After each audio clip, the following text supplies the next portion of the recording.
One thing I've learned over the past few years in my career is that everything comes in seasons, right? And a season can be a week, a season can be a month, it could be 5 years, it could be 10 years, right? And in order to continue to stay happy and thriving and positive, maybe. So can you dive into and discuss the role of lifestyle habits in supporting cognitive well-being? Jay Trambadia is a board-certified psychologist who spent 2 decades helping people manage change, overcome trauma, and build a mindset that lasts. A lot of people want flexibility, they want autonomy, and they want connection, but also expressing what we need as well too. What gives you the drive and the passion for what you do on a day-to-day basis? Creating a safe space for people to say, okay, I can change. You know, I heard a lot, man, until I corrected them, was that people don't change. Well, if people don't change, we're just going to judge them right then. People do change through time, and hopefully they change in a positive manner. Can you share a pivotal moment that has shaped your approach to mental health and transformation? Here's an actual cool fact, yo. Did y'all know that you get 86,400 seconds deposited into your day? So you get that much time in your day. Now the question is, what are you utilizing that time to do? Are you impacting lives? Are you impacting your organization?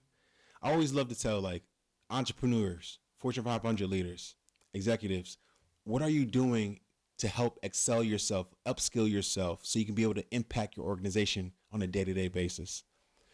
What we do on this podcast is help bring in the top tier talent so you're able to learn, you'll be able to continue to build on to what you constantly are doing as a leader so you can continually transform your organization.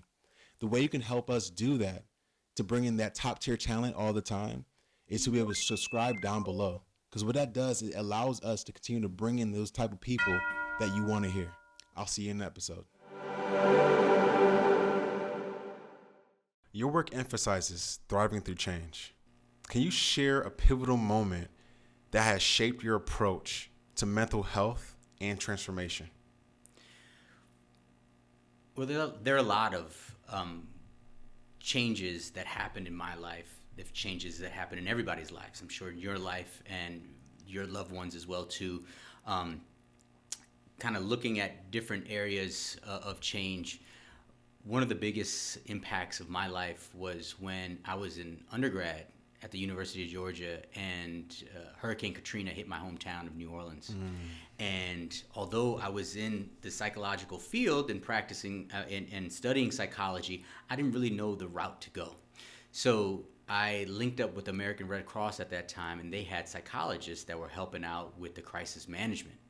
And that opened my eye to journey into this field because I wanted to help folks with change and adjustment and crises as well too. That's a big one that influenced where I am today.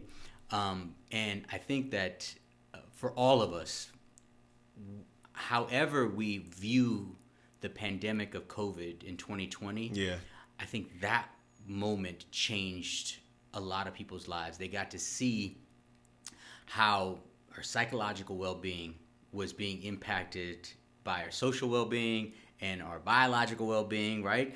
And we're worried about physically, biologically getting sick.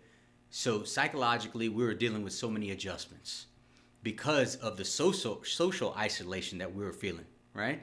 A lot of people that I talk to, whether it be patients or friends or family, the one big thing that they started to recognize was social isolation, and that impacted them psychologically.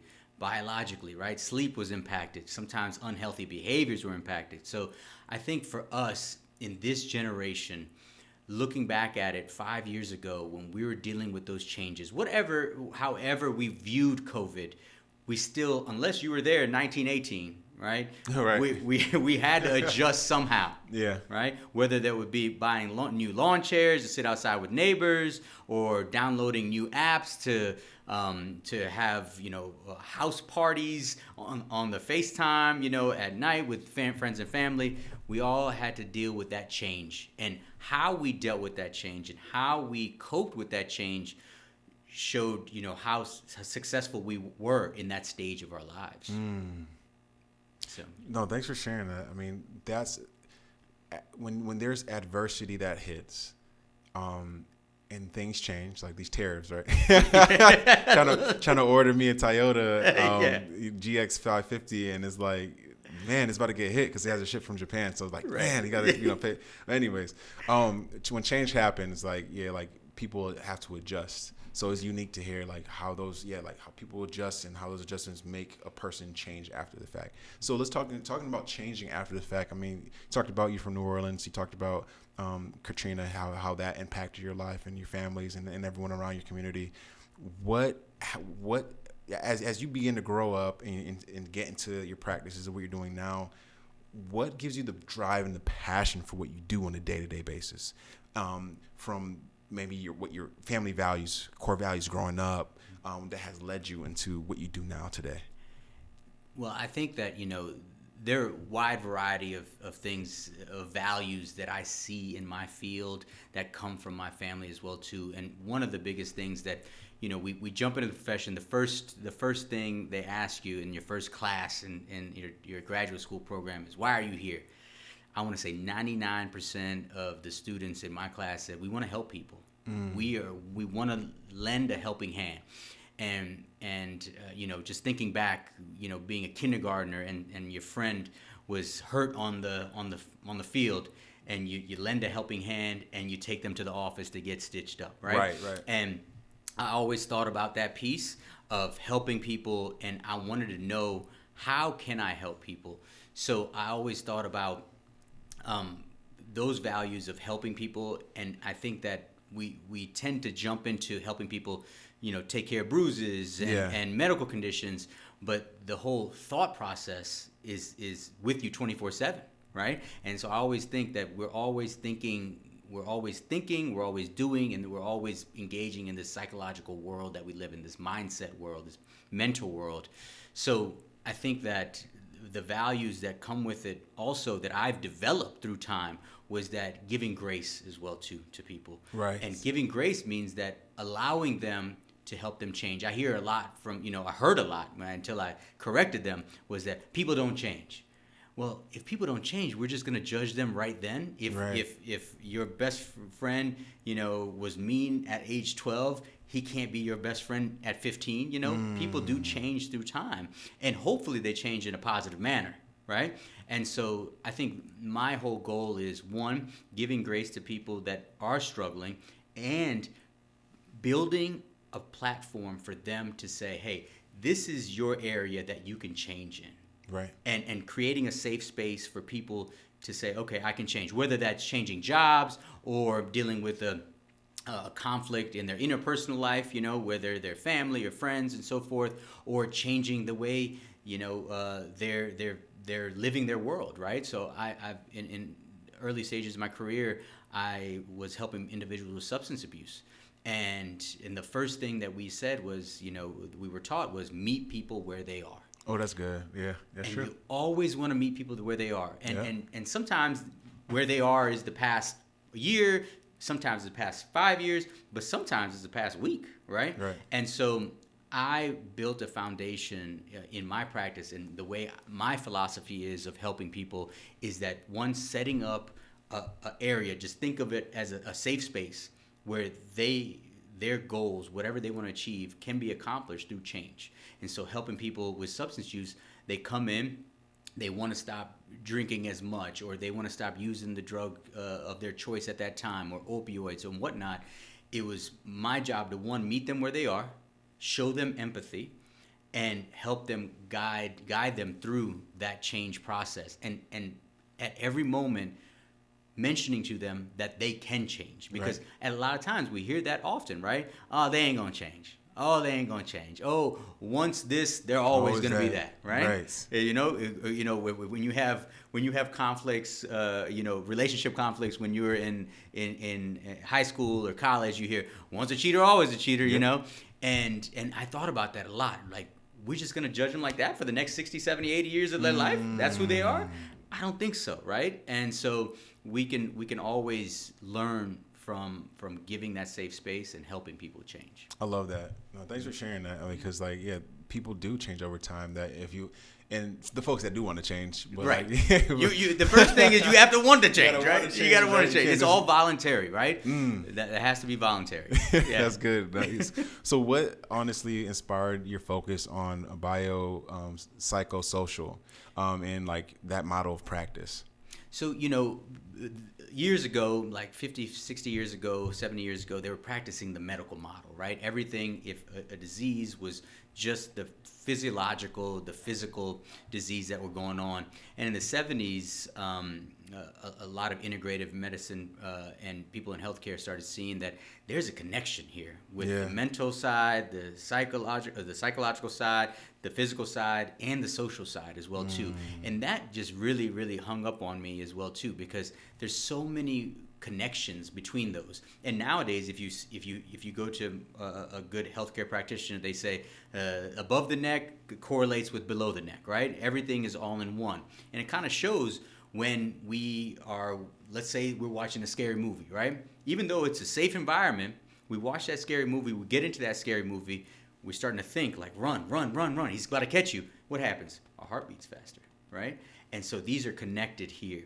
And that social piece just jumps right in as well too. Kind of looking at high level athletes, right? The NFL. Let's take that, right? And there's a lot of good information out there, a lot of good work being done on adjustment to retirement or after the sport. So true. The first thing that we got to look at is that this was their identity for the majority of their lives, right? Exactly. Whenever you first laced up and you went across the bow and you did the Oklahoma drill, whatever it was, that was your identity, right? You getting through high school and then you go to Rutgers, right? Like that was your identity.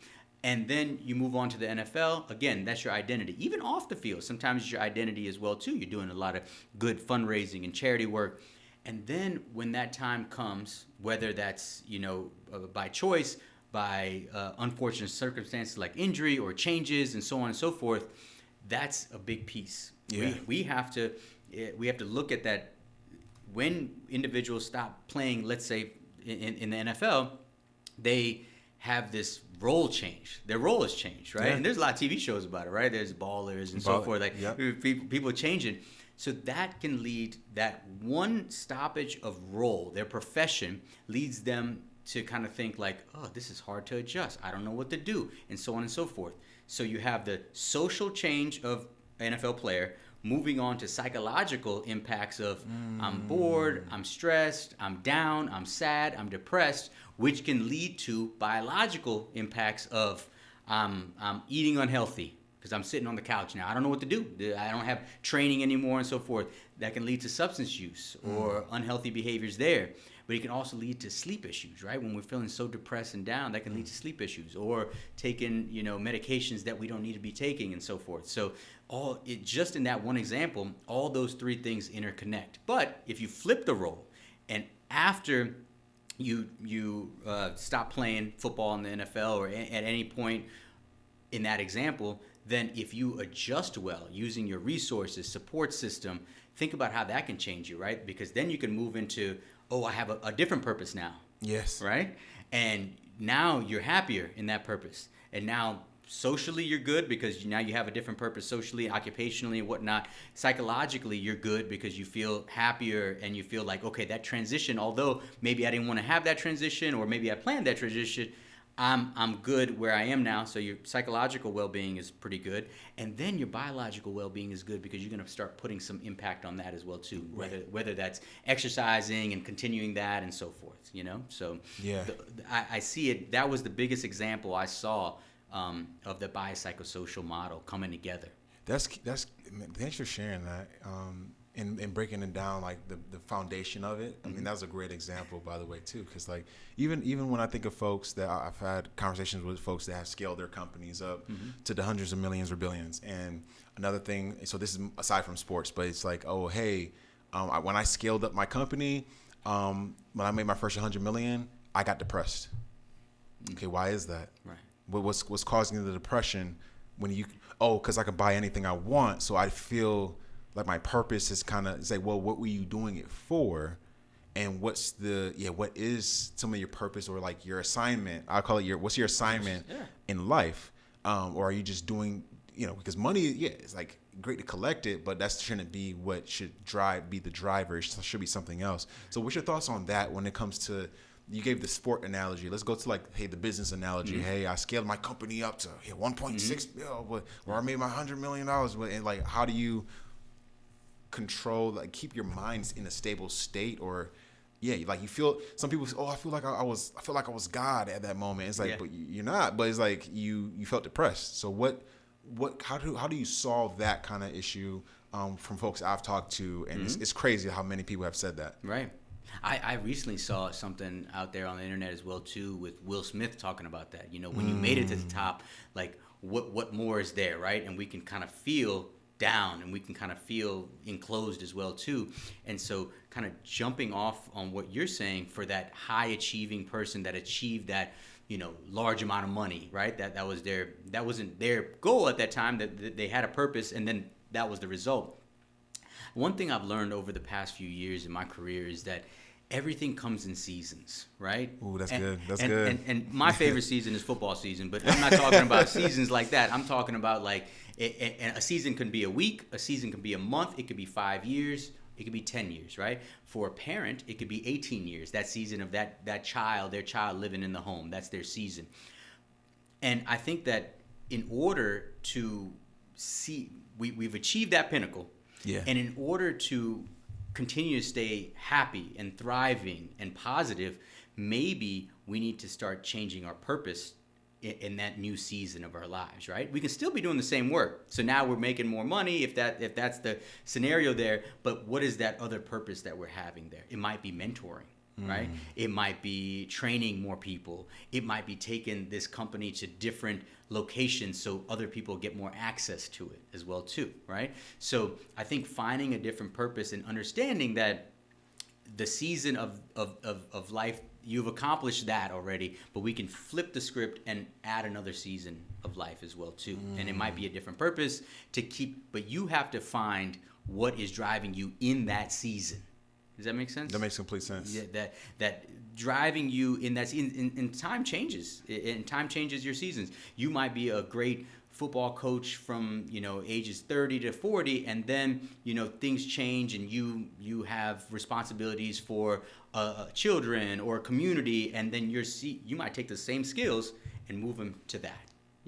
So I think that finding purpose and understanding that our seasons can change. Yep. And we can blend seasons as well too. That's good. That's good. Yeah, I mean, seasons do change, and I think like some people, like, they hang on the glory day or glory days, and like you kind of hang on those good feelings. But like there's new glory days ahead of you too. Go ahead. And you can make new glory days, right? And you can make new purposes. And I think that's the key there, is to know that the total door hasn't shut. Right? It's just we're pivoting now. Yeah, you're pivoting and you're going into something new. I mean, like, perfect example, I did not know I was going to get into technology. I would have never, like, if I'm sitting down and I'm like, oh, my first company I want to build, I want to be like, production or whatever. But that was my passion. I was a journalist, but getting into technology, that was not on my radar. But God, that's what God does. He'll just like say, there we go, take this turn this way, Yep. So can you dive into and discuss like the role of lifestyle habits in supporting cognitive well-being? Yeah, definitely. I think that, when we look at, we're talking about different kind of lifestyles and the interconnection between the biological, psychological, and social aspects of our lives. We're all intertwined at so many different points, right? Yeah. And for cognitive well-being, it can be two types of cognitive well-being. One is feeling good and positive about ourselves. And secondly, making sure that we're not losing our memory, focus, attention, and so forth.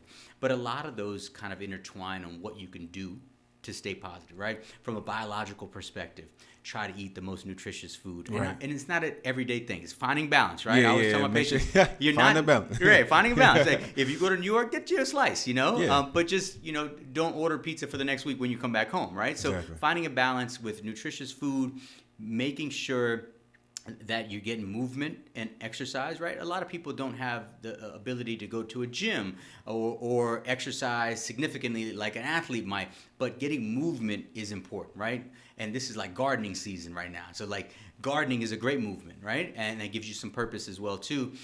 And the biggest factor that we're seeing now is sleep. Sleep is going to be the biggest thing, and sleep is disrupted by so many ways over the past 15, 20 years, right?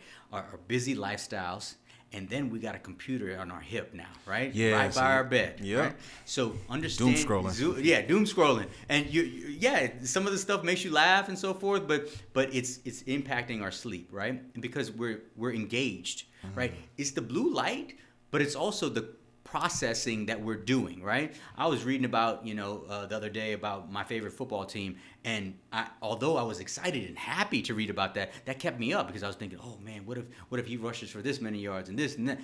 Although it's positive, it's still impacting my sleep because my brain is alert and awake and going, right?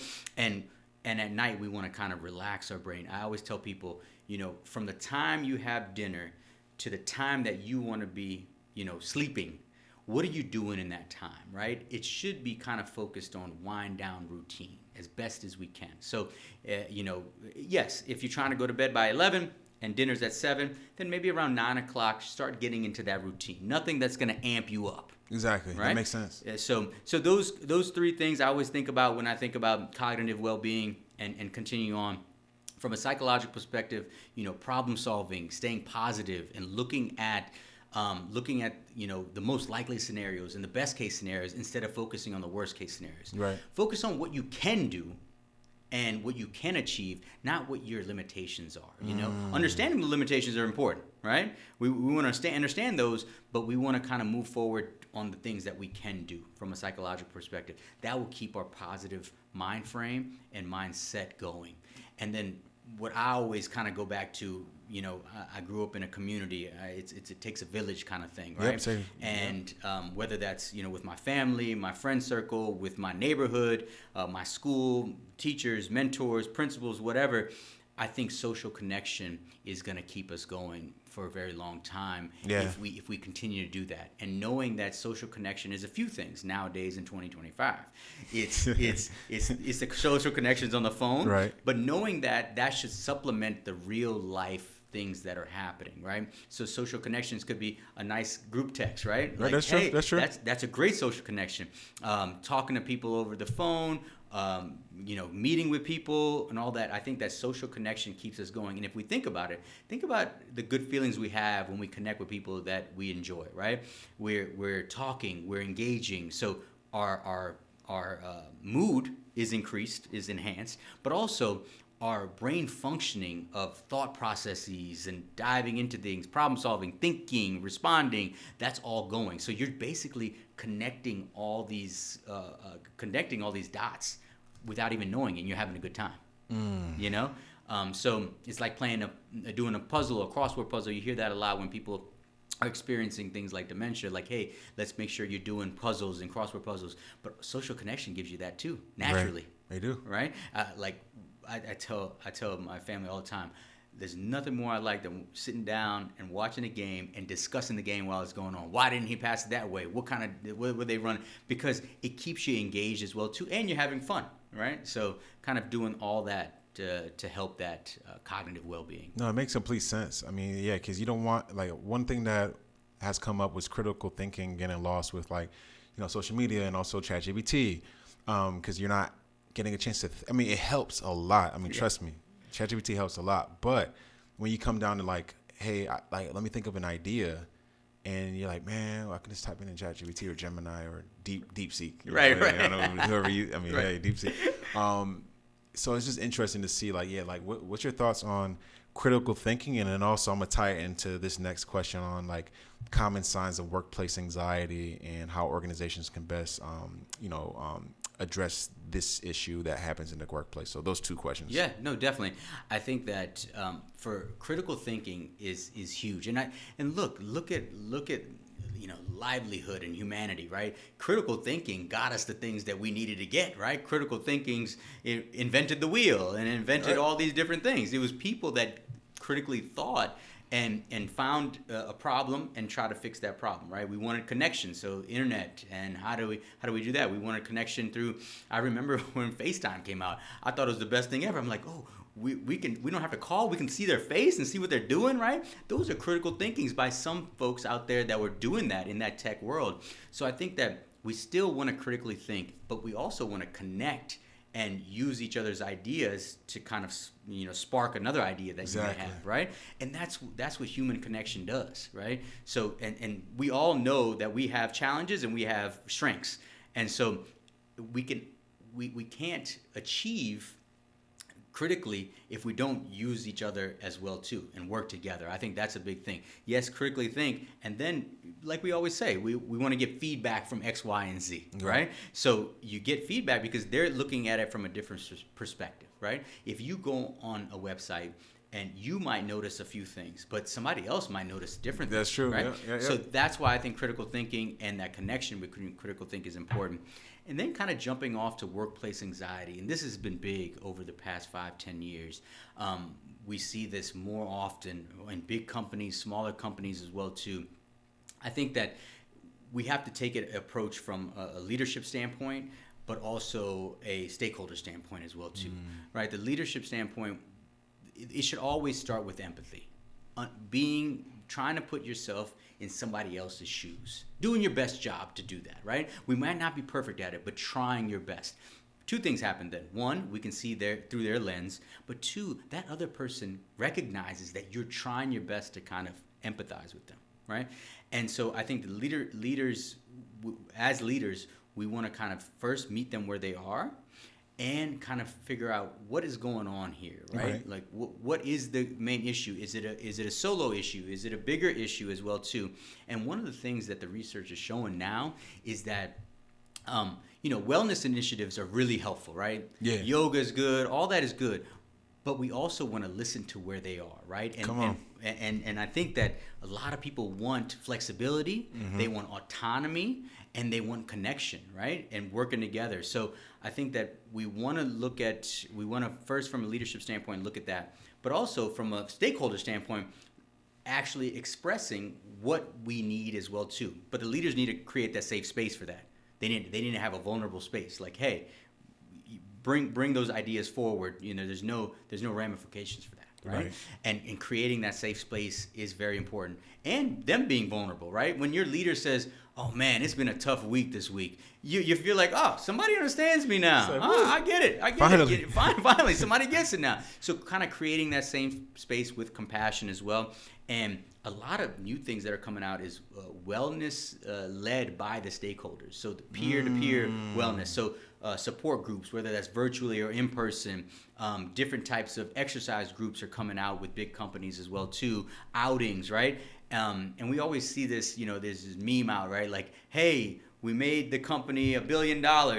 Pizza party, and look, it's true. That happens, right? It's so funny, right? And so that's a thing that people are seeing, and employees are seeing that, and stakeholders are seeing that. So what else can we do? What else can we set up? And I think that if we listen and we put ourselves in their spaces, leaders can do a better job of making sure that the stakeholders are good. Remember, when the stakeholders are good, then the company's going to work really, really well, right? You hear this in so many different settings. You're as strong as your weakest link, right? Yeah. And the weakest link might not be a weak person, but going through something at that time. But if we can empower them, then our company gets better and better and better as well. I love that. No, thanks for sharing that. I mean, when you really think about, I love what you said about creating the environment.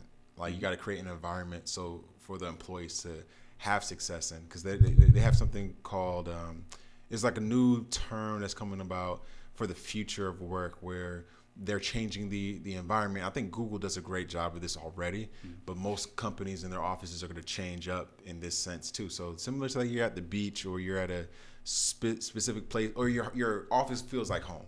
Right. Boom, there you go. I think Salesforce does a great job of it too. They're probably most of their office is like green turf. And then it's plants and all this random stuff everywhere. Google has, like, you feel at Google, you don't even feel like you're at the office really, right.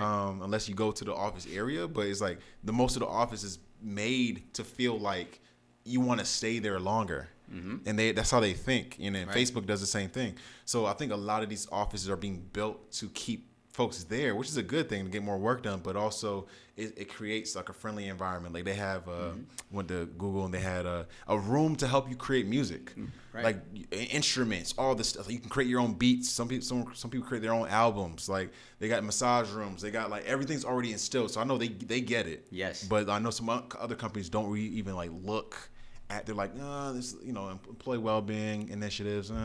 It's a little causes a little too much, but that return on care is so important, man. Yeah. Versus the return on investment, and return on investment may take a little longer to get it.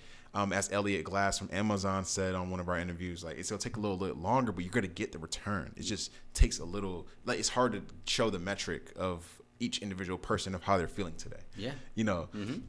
So that's important. So I want to dive into resilience, and how can someone corporately, professionally, or personally build their resilience in their atmosphere that or during change. Yes. And I think that's a great question. Resilience is talked about all the time. It's been talked about for a very, very, very long time as well too. And I think resilience starts with mindset, right? Come on. Kind of first understanding that what am I being resilient for? Yeah. Right? What is my adversity? Right? And I always throw the ABCs out. My two young kids are like, oh, enough of the ABCs. Adversity builds character, Right. And I think that first understanding what the problem is that we have to be resilient for, and then pivoting, like we talked about, adjustment and change to say, do I want to stay stuck in this, or do I want to get out of this? Right. And first, that positive mindset, you need that cloud first, and then you can start putting things in, such as problem solving, right? And I'm old school. I like to write things down. I can see, what I've written down to problem solve. What are my action items? What are my options here? So and we do this on a daily basis, right? We do it when we hit the GPS, right? We got 3 different routes we can take. Which one I'm taking? So I think building that problem solve, first positive mindset, the culture of a positive mindset here, and then problem solving is going to be very, very important. But I also think that we have to use our support system and our resources as well too. We have a lot of support and resources nowadays, right? Whether that's the internet or whether that's people, there's businesses, there's coworkers, friends, family. Taking, where you can get support and finding that, hey, one, there's a way to get out of this. And maybe even taking some feedback and advice on how to get out of that, right? But sometimes you don't need solutions. You just need a shoulder to build that resilience, right? So I always tell people, when people come to me, my friends come to me, I often say, is this a shoulder conversation or is this a solutions conversation, right? So I think having that support system is going to help that resilience as well too. But it all starts with, like we talked about before, voluntarily wanting to change. And I'm okay with some people staying in that tough space for a little while, but I don't want them to stay stuck for a little while. Exactly. So if you lose your job, okay, we can grieve over that for a little while. We can feel frustrated. We can feel angry. It'll be kind of weird if the next day you're like, this is great, right? But I think that staying stuck only for a little while, because we don't want to get into the space where we're going to be laying in bed all day. Right? Exactly. Yep. And then start thinking about, all right, how can I change here? So that's what when I think of resilience, obviously it's a wide spectrum of that, but those aspects I've seen work on a lot of people. Do you like Ted Lasso? Yeah. I just, whenever I hear those words, I end up laughing because it's a funny show, And it's funny because I was told, I started watching later than everybody else because a lot of people from different areas of my life were like, you got to watch that show. It's a quick one. It's 30 minutes. And I was like, I hear it's about soccer. I'm not, I didn't grow up watching soccer. I don't know much about soccer, even though I'll go to watch if other friends are watching. But they said that it's a football coach going to coach soccer. And I was like, all right, let me get into this. And I think that the first thing that resonated for me when I watched it was the team aspect, and I built my life around team. Whether that's with my family, I call them team. With my coworkers, when I was writing emails to a lot of folks, I always say, "Hey, dear team, hey team." I think we're all part of a team here. We're trying to get accomplished. I think you and I right now are focused on a team, right? To get the mission out. So I love that piece of it. And Ted was, in this character, was so built on wanting the cohesion of the team. And I think that he came from a place of compassion. If you watch the show, in the beginning, it's all about him getting tricked or something, but a lot of compassion from his side, right? He goes all in from there. With his compassion, he built a cloud of compassion.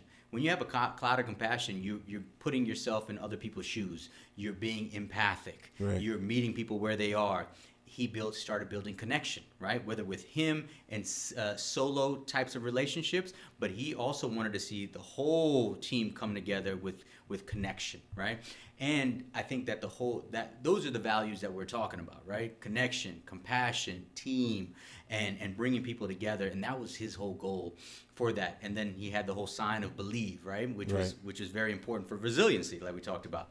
So that piece really resonated with me as a psychologist, but also mainly as a person, as a human, as a part of a team, whichever kind of community I'm in, And secondly, I love that, how we felt and how we thought and how we behaved were normalized. Mental health was normalized in that show, not just from, the therapy part that he was going through or the therapist inside the team, but the talks that other people had too, two teammates talking. I think that resonated, and saying like, hey, I don't like what you did here. I don't like what you did here. But they had communication, which built connection, which in the end in a team builds trust, trusting the process, right? Wherever you go, you kind of are being vulnerable to trust the process. So if you go to college, right? You're trusting that the university is going to do you right by getting you an education and a degree. Right?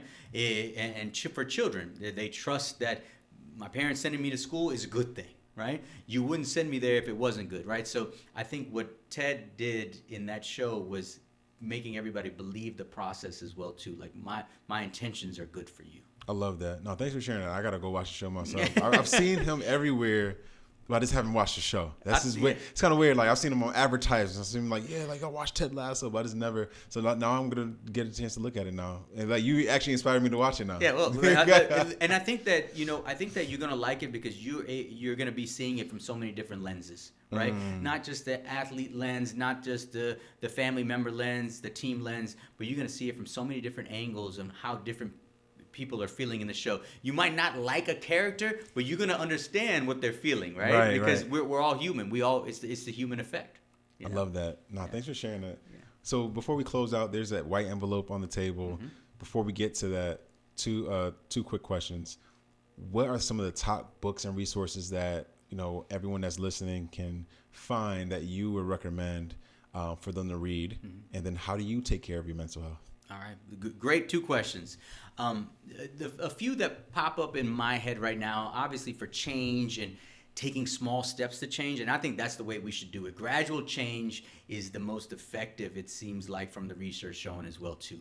We want to take small changes. You can't exercise 5 days a week before you exercise 1 day a week. Exactly. You got to get through 1 day to get to 5. Right. So I like gradual changes as well too, and I think that Atomic Habits is a great book to kind of show that hey, we can pair things up, we can make it easier than that. When I tell people we want to change, I always say we want to build healthy, realistic, easy, and sustainable foundations of change, right? Good. So we all want a little easy, right? When you first learn how to drive, you learn how to drive in a parking lot, Right, and then you move to your street and then your neighborhood, and that's how you want to do it. You can't just ride down, 75 right away, right? So I like that book for that. And the 2 recent books that really resonate for me are The Anxious Generation. That's a book about, how generations have changed, and the phone generation versus the play generation, right? And how in the past 10 years, we've kind of moved away from the play generation the phone generation and how that's impacting everybody, right? And I always say, like, I have neighbors. I always say, like, why do you always gather us in the front yard? I'm like, because more people can come. They'll see us, they'll come. And growing up in a front yard type of a feel, that's changing right now. Yeah. And the book kind of shows how it's changing, but what are some ways that we can do to change that as well too in our generation to help mold this younger generation as well too.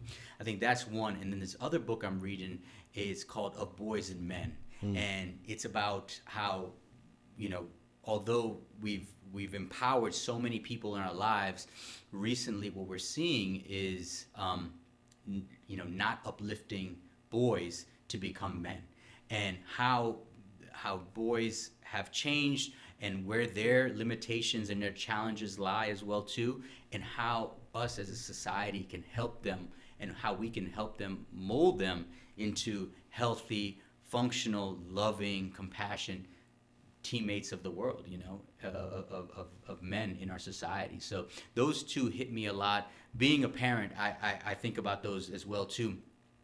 So those three great reads, and they're easy reads too. You'll start. There are a lot of ahas. Oh yeah, I do that. Oh, I see them do that. But when you do read them, give yourself some grace as well too. We all make mistakes, and we all find we all can get better as well too. So to change. And then your second question was, what do I do to keep my wellness going as well too? And I think this is the theme of what we're talking about, is social connection does it for me. That's good. I think people, do it for me. And some people ask me, like, what is your business? I said, I'm in the business of people. Psychologically, in my psychological world, in my professional world, I'm in the business of people, helping people navigate change and thrive and so forth. But in my personal life, I'm in the business of people. Everybody's welcomed. Let's go. And that's a family value and a trait that my parents, my community, my uncles and aunts, and my community growing up taught me that we're all together. And you'll find food. You'll find a place to sleep, but just everybody together. And so social connection does it for me on a daily and weekly basis. I love that. To keep thriving. No, thanks for sharing that. I mean, that's key. I mean, all introverts out there, make sure you guys you have a mixture, you know what I'm saying? Have a little mixture of extrovert in you. But try to allow yourself to meet people, talk to people, have the conversation. I force myself to do that. Yeah. I have combos with folks. If I'm driving on the highway, the homeless person holding the sign, I'll pull down my window and actually have a conversation with the person, because you don't never know where you can learn. You do never know where you can learn. And I always say, when I go out to eat, if the food is at a 5 out of 10, but the service and the conversation is at a 10 out of 10, I'm recommending that place. Yep. Because I like chatting with people and getting to know them. I always tell folks, we're gonna know their favorite color, their favorite ice cream, and their favorite football team by the time we finish. We're done. Yeah. And because we're all interconnected there. That's so good. Yeah. Thanks for sharing that. That's a good one. I think a lot of people should take that on. Make sure y'all listening what he's saying, what Jay's saying.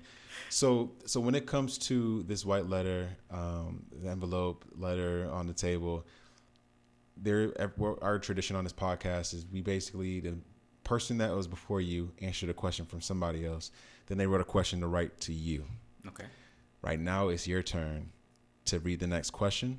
After you finish reading it, you read their name, read the question, answer the question, then it's your turn to write the next question for the next guest. All right. So go ahead and open it up, and we'll go ahead and see what's in there. All right. Here we go. It's not no gift card to Buffalo Wild Wings or anything like that. Nope. And it should be the bottom one. Yeah. Mm-hmm. So the name is Leslie Pierce. If you could go back and change one thing about your journey, would you? Why or why not? My instinct says no. Don't change the journey. Everything was a learning moment. Everything was impacting who I am today. Sitting with you, right here, and helping people, and sharing some of my insights and some of my journey as well too. My instinct says no, but if there's some things that I could change, I would change things that will impact other people in a positive way. What could I have done better in those different scenarios, right? That's good. When I was in high school, could I have done more for the clubs I was organized in? Could I have stayed an hour longer at the peer counseling of the elementary school that we were going to as high schoolers? What could I have done more for X, Y, and Z? I think if somebody asked me to change my journey in that way, I would. I think I would go that route of, if I could change my journey, it would be probably to help others. What could I have done differently to help others? And you mentioned, stopping on the side of the road. Could I have helped others there? What were those situations where I could have instances could I helped?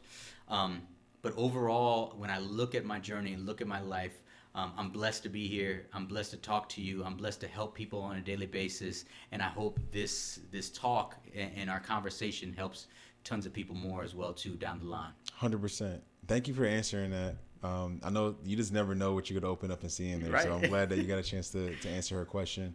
So now it's your turn to write on a blank, whatever, blank spot is on there. Mm-hmm. Go ahead and write the next question, same format, name and then question.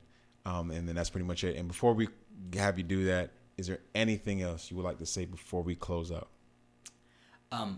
Before we close out, I want to thank you and thank your team for having me here and having this conversation, and such a very candid, open conversation. Well, that's what the world needs, right? They need that, and sometimes, sitting here, I forgot that mental health was my profession, which is good, right? It's a good thing. It's a good thing. And to kind of be able to help people from that aspect, but also from a human aspect as well too.